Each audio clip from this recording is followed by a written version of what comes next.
Hello, hello, hello. So today we'll be talking about a volcano, the Spain drought. We got a marshmallow type planet, not really a marshmallow, but and then we got a lot of Fiji vines that we're gonna be talking about. So first and foremost, hit the like, put a comment, what you think. You know what I'm saying? Anyways, so the Mauna Loa Volcano, so it erupted just recently here. I'll probably put a picture of some lava or something on the screen here, but it erupted on Sunday night around 11:30 PST. It's been a while since it erupted. The last time it erupted was in March and April of 1964. So a good couple of years, a good 40 plus years. Um, they're saying it's not that much of an issue. They got the county of Hawaii Civil Defense actively monitoring it. The lava hasn't gone that far out. It's kind of just staying on the peaks and whatnot. Basically, the volcano just cracked open a bit and it's just kind of seeping out. They said that the first, like, give or take, the first couple days is usually the worst, and it's already been a couple days, so it seems to be pretty tame. The last time it erupted, it did spread pretty close to a city, but this time it seems to be pretty tame. They've had a couple earthquakes in the last couple of weeks and whatnot. Might have been the cause. They had a 4.5 the other day, I believe. They had a couple twos, which, I mean, those aren't anything, but I mean, after a while, a little bit of vibration. Eventually, it's a volcano. It's the largest active volcano, I believe, in the world. Or Hawaii. Never mind, just Hawaii's. Scratch that. I just opened up the article and it says Hawaii, not of the world. So, still a pretty big volcano because, I mean, they have a lot of the good volcanoes out there. So, that's pretty much it for Mauna Loa. But yeah, no, first time it erupted in 40 years. Secondly, we got the Spain drought. Now this one's pretty bad because it's ever since 1961. This is the worst drought they've had, I guess. I'll put a picture on screen. There's a river that goes to their, what is it? It's called the Tur River, and it runs towards the reservoir of Villanova de So in Catalonia. For those that don't know, Catalonia is like a section where they have like Barcelona and stuff. I know most people know Barcelona for Spain. So it's in that southern east quadrant ish. It says the Catalonia water reservoirs are down to 34% max capacity. So they basically have a third of the water like reserved, which isn't really good. The So reservoirs are about at 18% capacity, so that's not any good either. That's also really bad. The church, there was a church that was submerged a way back. Apparently it was on somebody's orders. Kind of weird, but yeah, the church isn't submerged because the lake is so low. So people are going over there, taking their pictures and whatnot. Obviously, it's like a new tourist attraction now. That lake was typically used for kayaking and stuff like that. Just tourist stuff. But they shut down the kayaking. Not enough water, and it's too muddy. So it is what it is. They banned car wash and filling pools, which is, I mean, it makes sense. You don't want wasted water. So like, typically there's a gas station that sells pretty cheap gas. So usually there's a lot of people lined up there, kind of like for us going to Costco type thing. And the day before the ban for car washing, they had a lineup for car washes rather than gas, which I think is pretty funny. There's like, yeah, we don't know when we'll be able to wash our car again, so they went to go wash it. Watering the garden, they have a really interesting law on that. This isn't Spain as a whole either. This is like each area has their own set of rules, and right now they've only got two areas, I believe, or two provinces or whatnot that are banning water stuff, but it could be more.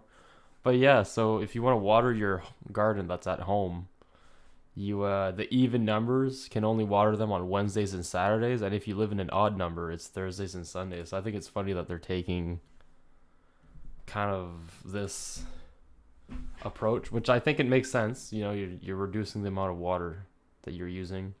Farmers reduced the water by 25% that they use. Not good for crops, but it's not enough of a big deal to ruin the crops. It is what it is. They're doing a lot of complaining about the climate change getting worse. So in the Mediterranean, holy shit, I'm having a stroke.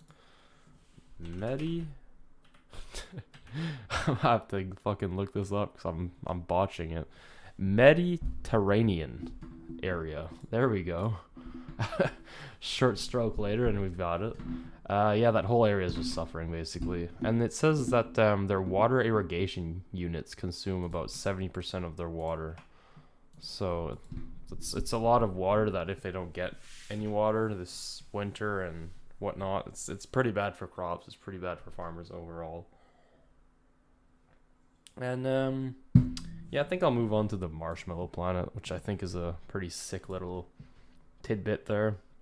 So it's basically a giant gas planet.